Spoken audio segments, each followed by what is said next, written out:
con la intervención de uno de los organizadores del curso, que es el profesor Jorge Castellano Claramunt, que es profesor doctor de Derecho Constitucional y bueno, que es un experto en participación ciudadana. De hecho, ya pese a su juventud, tiene 2 monografías publicadas. Una la he citado en mi conferencia, que es la participación ciudadana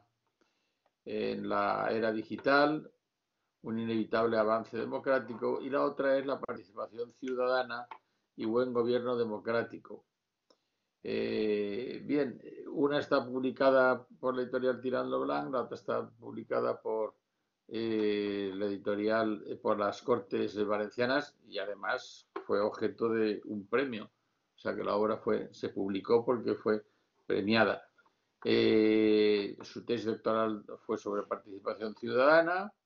y bueno, pues ha trabajado en otras muchas cuestiones también cercanas a la transparencia, el buen gobierno, la educación, etcétera, etcétera. Pero sobre todo es una persona muy activa y a la que le auguro una carrera universitaria muy prolífica. Así es que, Jorge, cuando quieras tienes la palabra. Muchísimas gracias, profesor Garrido, por la amable presentación. Solo un matiz, la monografía está en Marcial Pons, no en Tirant, perdón. Sí. Y nada, muchísimas gracias. Obviamente el Congreso, todos los paneles, todas las perspectivas están hechas desde el punto de vista de alguien obviamente interesado en la participación ciudadana, de manera que le encaje para tratar de insertarme a mí mismo entre un panel y otro, tenía que ser obviamente una cuestión puente, una cuestión comodín entre una perspectiva y otra. Este primer panel, que es una perspectiva amplísima en cuanto a un punto de vista político y jurídico de la participación ciudadana, pretendía hacer una ligazón con gran parte de los pilares del Congreso que estamos insertos, que es la digitalización, la era digital, la perspectiva de redes sociales, de ámbito de inteligencia artificial, la preponderancia de los algoritmos en la determinación de decisiones y cómo influyen, obviamente, en cuestiones democráticas, más allá de las cuestiones comerciales o las cuestiones de otro tipo, de manera que esta charla servirá, o al menos esa es mi pretensión, de enlace con las que se producirán esta tarde. Obviamente, no soy desconocedor de que, si bien la ponencia del profesor Joaquín Martín Cubas ha tenido un componente claramente histórico e introductorio, de ahí su presencia en cuanto a primer ponente del panel, y luego la profesora Lucía Aparicio nos ha dado un enfoque desde una perspectiva política y filosófica también por su amplia formación en la filosofía del derecho.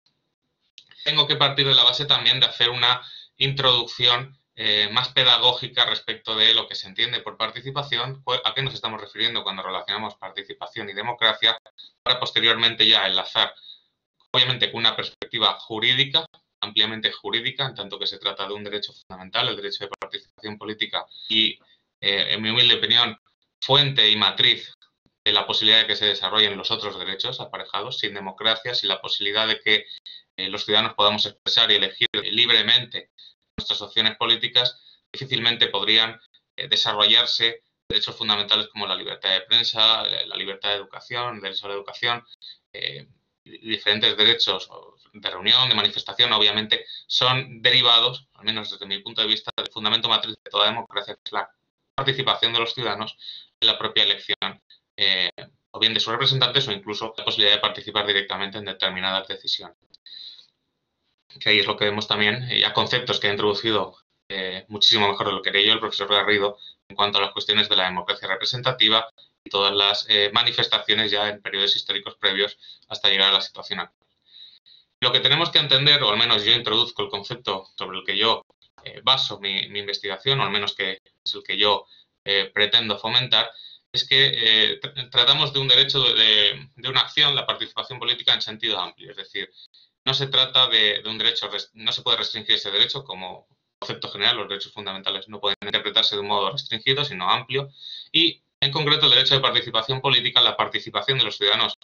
en los asuntos públicos. Ya se ha hablado de esa concepción original de que luego volveremos sobre ello, de la ciudadanía se forma a través de la participación en los asuntos públicos y aquellos que se dedicaban a lo propio, a lo idión, eran considerados idiotas, por tanto ya se había fomentado una clara concepción de que la participación política es base para el fundamento de toda la sociedad. A lo que iba es que el concepto que podemos manejar o que yo pretendo fomentar es que se trata de una participación política cuando hablamos de cualquier manifestación de índole política o social que pretenda una trascendencia en aquello que es público. Obviamente este concepto es amplísimo porque puede tratarse de participación ciudadana desde obviamente el voto en unas elecciones democráticas a una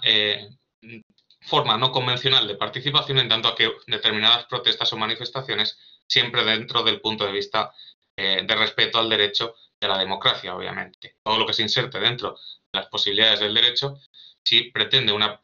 modificación o pretende una incidencia en aquello que es público, puede considerarse como una actuación propia de participación ciudadana. Esta labor introductoria que estoy desarrollando para acabar culminando en su ligación con la era digital, conviene tener en cuenta que la graduación dentro de las posibilidades que encontramos en la participación ciudadana también da pie a conseguir escenarios cada vez más participativos. La profesora Lucía Aparicio hacía mención a la progresiva pérdida de interés o cierta, permítame la expresión, degeneración en cuanto a una pérdida de interés y de capacidad también, incluso mencionaba, para que los ciudadanos puedan participar. Obviamente hay que contrarrestar ese tipo de tendencias y humildemente la forma también de contribuir a ellos, generar actividades en las que se fomente el conocimiento de los ciudadanos, a ser posible los más jóvenes, en cuanto a la importancia que tiene para la democracia, y también establecer cauces adecuados y mecanismos adecuados que dentro de las posibilidades que existen también tienen que darse a conocer a los ciudadanos. Es decir, obviamente implica un esfuerzo, como decía la profesora Lucía Aparicio, para es costoso, en un contexto en el que las posibilidades de ocio son infinitas. Dedicar tiempo a los asuntos públicos y a participar en aquello que nos concierne a todos, obviamente requiere un cierto coste de oportunidad, y educarse en la participación, a participar se aprende participando, a fin de cuentas, educarse en la participación es el cauce idóneo para contrarrestar esas tendencias tan negativas que nos planteaba la profesora Lucía Aparicio. En esta labor introductoria quiero zanjar la cuestión indicando que si bien manejamos un concepto amplio, podemos hablar de ciertos niveles en cuanto a la participación de los ciudadanos en los asuntos públicos. Es decir, para que se produzca aquello que entendemos todos por participación de los ciudadanos, que es efectivamente la codecisión, entendida como que son los ciudadanos los que participan efectivamente en la toma de decisión, debe haber un proceso, una maduración previa y una gradación en cuanto a niveles para que efectivamente el ciudadano pueda participar de forma responsable. La participación aleatoria, la participación arbitraria en determinados asuntos sin una motivación o sin una argumentación, no es participación ciudadana a fin de cuentas porque no es libre y no es producto de una maduración intelectual o reflexiva, que es lo que se predica de la ciudadanía. La cuestión habrá que ver qué es necesario para llegar a esa posible participación efectiva de los ciudadanos. Obviamente el primer nivel sobre el que tenemos que detenernos es la información. Para que un ciudadano pueda participar efectivamente, debe disponer de información. Si no hay información disponible, todo el procedimiento posterior cae como si fuera un castillo de naipes. La información es el elemento, por tanto, básico y principal para que pueda después progresarse respecto de la participación. El segundo elemento, más allá de la información, es que la información tiene que ser comunicada a los ciudadanos. Es decir, no es válida una información completamente a grandes rasgos, tan amplia que sea imposible de asumir por la ciudadanía. Entendiendo por la ciudadanía un entendimiento medio de aquella información que se transmite. No es operativo publicitar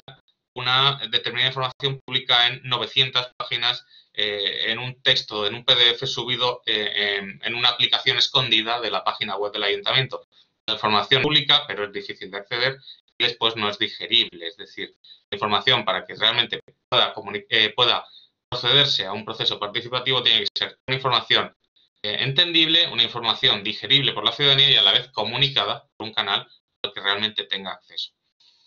El tercer punto en este íter inicial, introductorio, que estoy tratando de elaborar para luego retomar la cuestión en la cuestión de la digitalidad y la participación en tanto que de ámbito jurídico,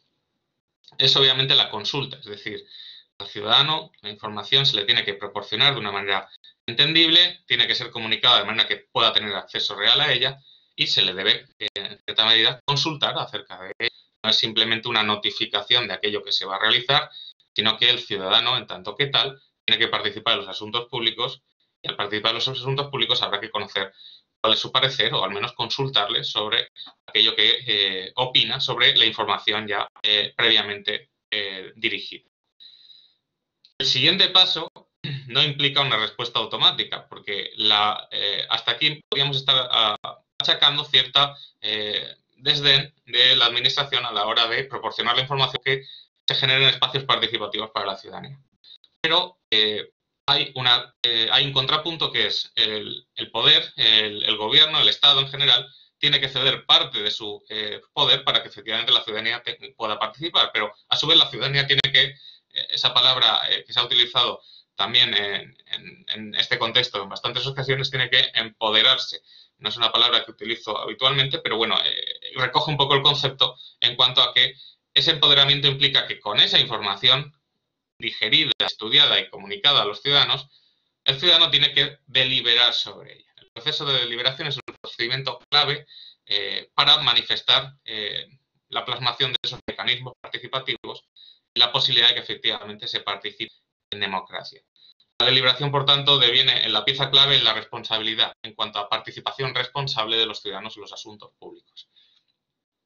Esa fase, obviamente, requiere un coste, requiere una madurez y un interés en el entendimiento de aquella información que se solicita.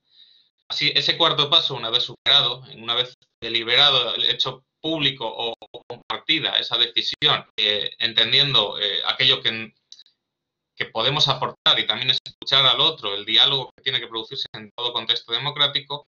el paso último, el quinto paso que yo propugno es, obviamente, la decisión o la participación en la decisión de la propia ciudadanía.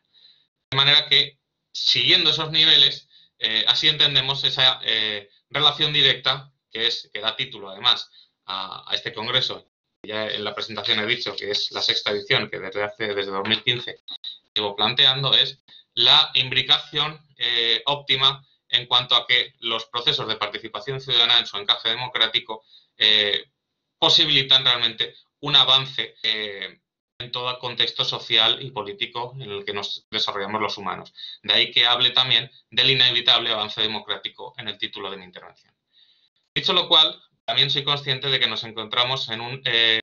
panel que básicamente tiene en cuenta la cuestión política y la cuestión jurídica. De manera que me voy a apoyar esta es la presentación de Lucía, me voy a apoyar en mi presentación, si ahora se sube.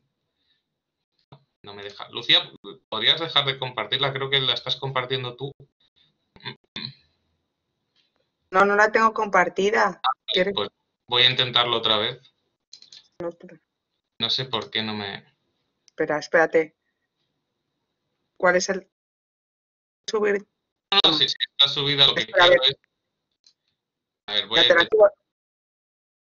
Perfecto, muchas gracias. Bien, aquí tengo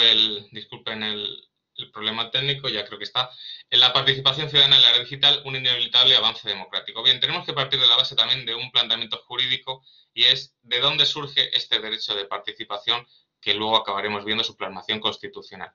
Obviamente, el primer punto que tenemos que abordar es la Declaración Universal de Derechos Humanos. El artículo 21 de la Declaración Universal de Derechos Humanos ya indica que toda persona tiene derecho a participar en el gobierno de su país, directamente o por medio de representantes libremente escogidos. Toda persona tiene el derecho de acceso en condiciones de igualdad a las funciones públicas de su país. Y, por último, la voluntad del pueblo es la base de la autoridad del poder público. Esta voluntad se expresará mediante elecciones auténticas que habrán de celebrarse periódicamente por sufragio universal e igual y por voto secreto u otro procedimiento equivalente que garantice la libertad del voto. Este reconocimiento público mundial y en tanto que posibilidad de derecho humano de la participación de los ciudadanos en los asuntos públicos puede tener cierta discusión en cuanto a sus repercusiones jurídicas al insertarse en la Declaración Universal de Derechos Humanos. Esa posible disquisición en cuanto doctrinal de su validez jurídica o su aplicación jurídica la saltamos completamente si vemos ya su plasmación en el artículo 25 del Pacto Internacional de Derechos Civiles y Políticos, que recoge lo dispuesto en el artículo 21 transcrito anteriormente y que ahí tienen como la posibilidad de que todos los ciudadanos gozarán sin ninguna de las distinciones mencionadas en la 2, en cuanto a aspectos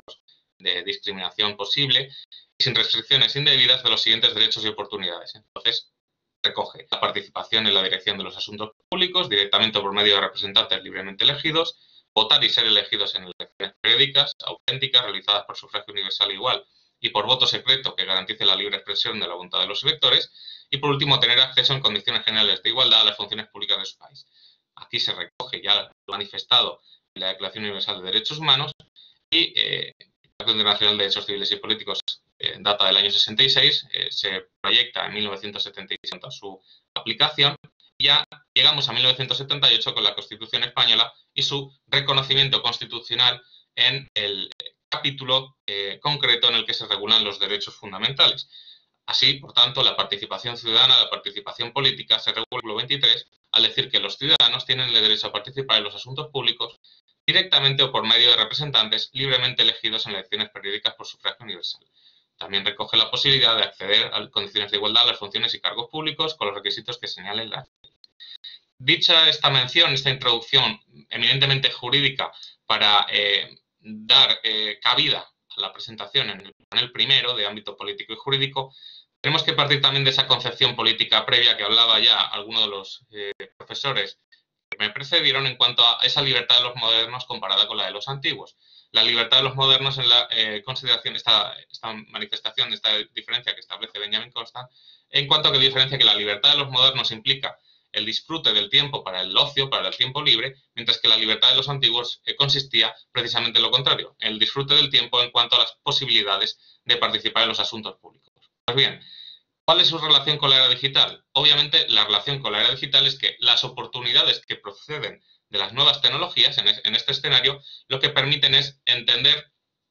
esta inserción en una realidad claramente nueva, claramente global, de los elementos digitales también en su incidencia con la democracia. Entonces, hoy más que nunca se hacen evidentes estas manifestaciones y también se hace necesario que sean los propios ciudadanos los que participen en las cuestiones gubernamentales. Ese protagonismo básico, esa consideración colectiva de la ciudadanía y que a su vez hace propia y define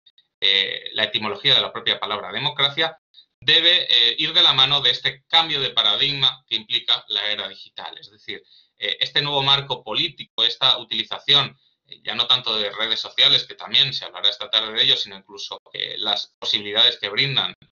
el desarrollo tecnológico más actual, tiene que ser un acicate y no un freno precisamente a ese nuevo paradigma político participativo en cuanto a las posibilidades digitales asociadas a la participación de los ciudadanos en la democracia. De ahí que manifieste que esta nueva realidad, que va de la mano del Internet y las nuevas tecnologías, obviamente afecta a las realidades políticas.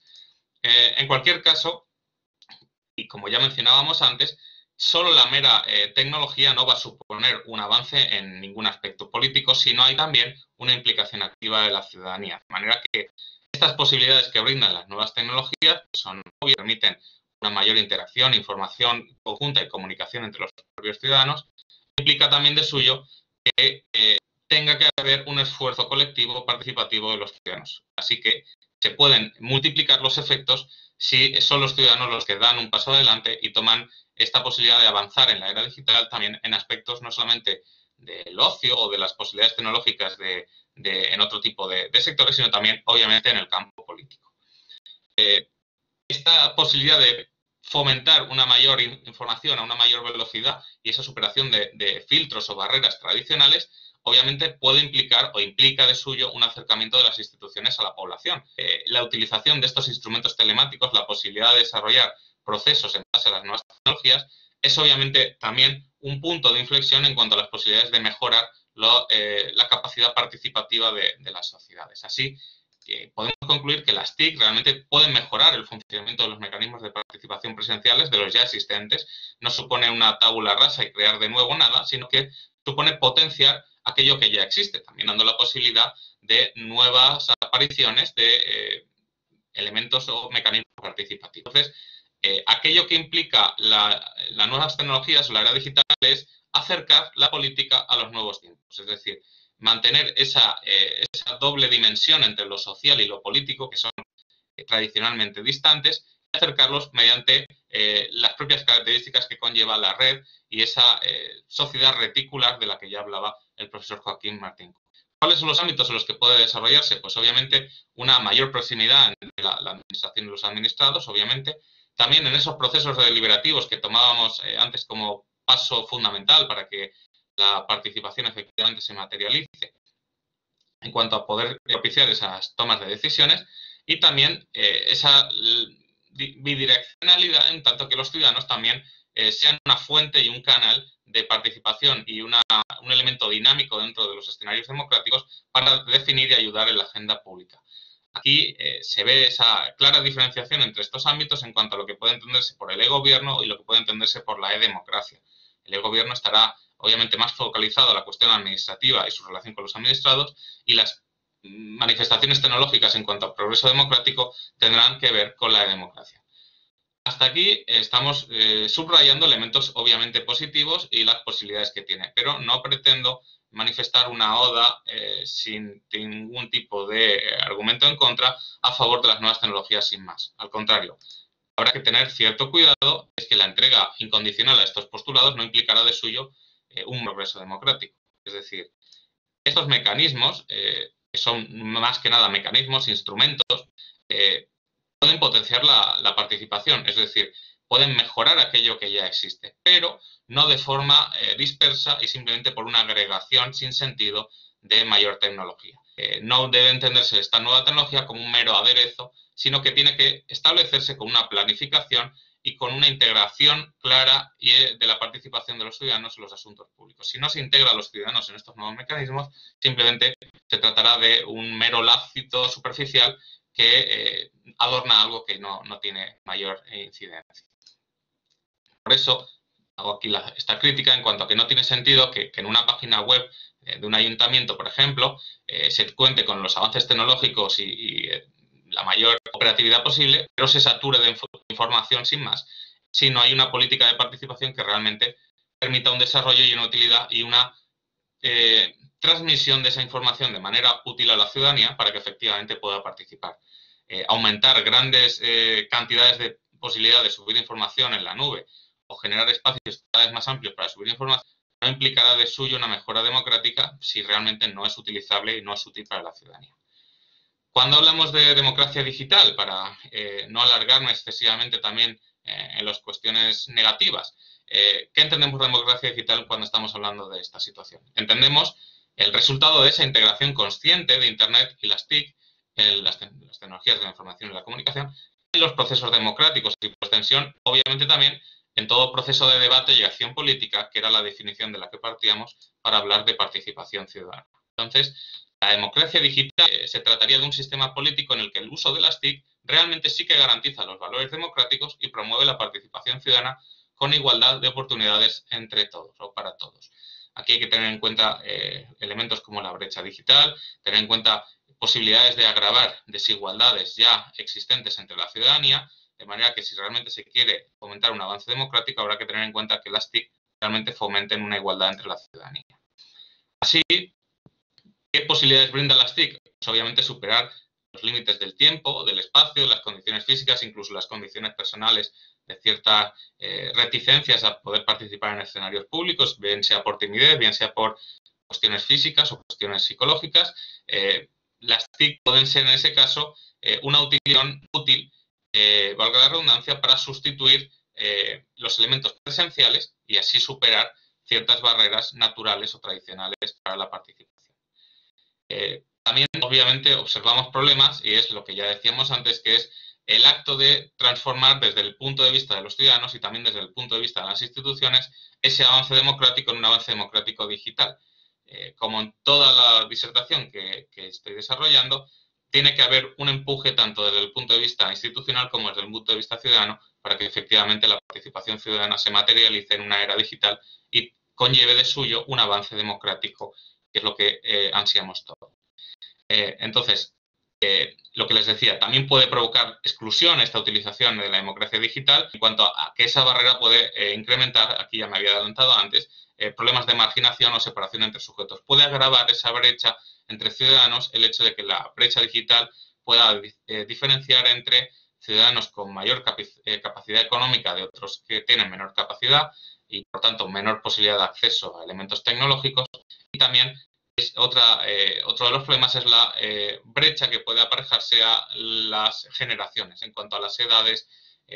por su familiaridad con las nuevas tecnologías. En la anterior ponencia, la profesora Lucía Aparicio comentaba las dificultades de atención en largos procesos de lectura o de estudio. Obviamente eso es innegable, pero también se entiende que va evolucionando el sistema de entendimiento y de aprendizaje en cuanto a que quizás, en contrapartida por ello, se tiene una mayor capacidad o facilidad para entender procesos tecnológicos o utilización de nuevas tecnologías, de manera que habrá que poner el peso en no perder lo avanzado, no perder la capacidad de memorizar, la capacidad de entendimiento, la capacidad de reflexión. Eso es fundamental, seguir valorándolo, pero también potenciar estas nuevas capacidades y habilidades que las aptitudes por su propia generación tienen mayor capacidad de desarrollar los más jóvenes. Que fomentar que no haya una brecha digital, sino una unión en cuanto a que sean los más jóvenes los que acompañen también en este proceso de integración a aquellos más mayores o que tienen más dificultades para acceder a la tecnología. Lo que decía antes, otro de los problemas de la democracia digital es que se produzca un atragantamiento informativo, aquello que ha venido a llamarse una intoxicación, jugando con palabras información e intoxicación, en cuanto a que la información es tan amplia que aunque sea transparente y se tenga toda la información disponible, es inabarcable. Los tiempos son los que son, las horas del día son las que son, y si se quiere combinar una vida personal, una vida profesional, laboral, de estudio en su caso, en la mayoría de ustedes, y luego una vida en un ámbito participativo o con un cierto interés en los asuntos públicos, obviamente la información tiene que ser útil y digerible en cuanto a que no puede ser tan extensa que desaliente cualquier tipo de participación. ¿Por qué? Porque podemos llegar también a la conclusión de que se puede tener información, pero no conocimiento sobre una cuestión, y sin el conocimiento sobre una materia no podemos encontrar los elementos adecuados para efectivamente participar. Ingente información sin ningún tipo de digestión no supone un avance democrático, por mucho que la democracia digital así lo propicie en cuanto a una mayor participación, en cuanto a una mayor información. Obviamente, la propia percepción ciudadana de que esos instrumentos son útiles, de que efectivamente se escucha a la ciudadanía y que al participar se está realizando algo útil, es un elemento clave para no desalentar futuros elementos de participación. Si se solicita un esfuerzo a la ciudadanía, obviamente no ha de acometerse todas y cada una de las cosas que se diga de cada uno de ellos, pero sí que hay que tener en cuenta que esa participación tiene que ver ciertos efectos o cierta materialización en cuanto a el propio desarrollo democrático y social de las sociedades. Si se tiene en cuenta la opinión de los ciudadanos o se le pide a los ciudadanos un esfuerzo, obviamente también habrá que tener en cuenta que se materialice en determinados ámbitos. La entrada masiva de nuevos emisores políticos, también en ciertos apuntes que ya se han hecho en previas intervenciones, ha generado también una mayor audiencia en cuanto a los grandes medios. Ya lo comentaba el profesor Alex Catalá, la irrupción de nuevos partidos, una mayor inercia en cuanto a generar mayores espacios de información y de tratamiento de la opinión para modular los intereses de la ciudadanía, o al menos no tanto modular, sino acercar más a los propios de los actores políticos, y eso ha generado también una cierta banalización de la política, que es sin duda uno de los problemas también en el que nos encontramos hoy día. Quiero cerrar también con cuestiones relativas a las posibilidades que ha desarrollado la era digital en cuanto a la participación de los ciudadanos, y una de ellas es obviamente las reivindicaciones y las protestas que han ido de la mano de Internet. No se pueden entender este tipo de movimientos sin que se basen en la era digital. Aquí les pongo algunos movimientos también en cuanto a su posibilidad de desarrollo pacífico y de ser cauces para movimientos y iba a decir revoluciones, pero modificaciones políticas basados en cuestiones de un malestar ciudadano y que se materializa o se canaliza mediante nuevas tecnologías. Pongo de ejemplo situaciones como la Primavera Árabe, el Movimiento 5 Estrellas en Italia, Spanish Revolution, Stop Desahucios Anónimos, que se han comentado con anterioridad también. no quiero ampliar mucho la cuestión de las redes sociales porque se ocupará de ello la profesora Francisca tarde, pero obviamente es un nuevo escenario, ¿sí? Un nuevo escenario participativo en el que se puede desarrollar en mayor medida este ámbito coral o participativo de los ciudadanos en tanto que se conecten entre sí. Es un cauce óptimo para esa participación de los ciudadanos. Voy a ir acabando ya. Obviamente, estas nuevas herramientas tecnológicas implican un nuevo canal de participación que proyecta más allá de la propia aportación de los canales participativos sus ramificaciones políticas, de manera que vemos una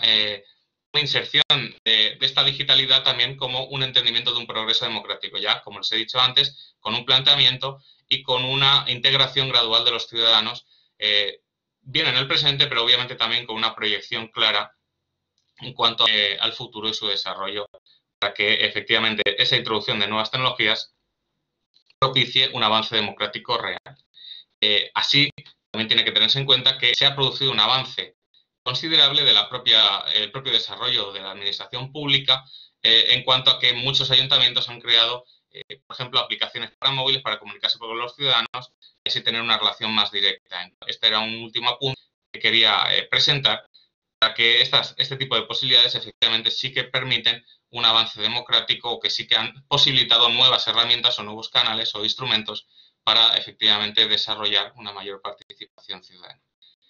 Cedo la palabra al moderador, al profesor Vicente Garrido, y quedo a su disposición por si hay cualquier tipo de cuestión o pregunta, tanto a mí también como a los otros ponentes. Muchísimas gracias.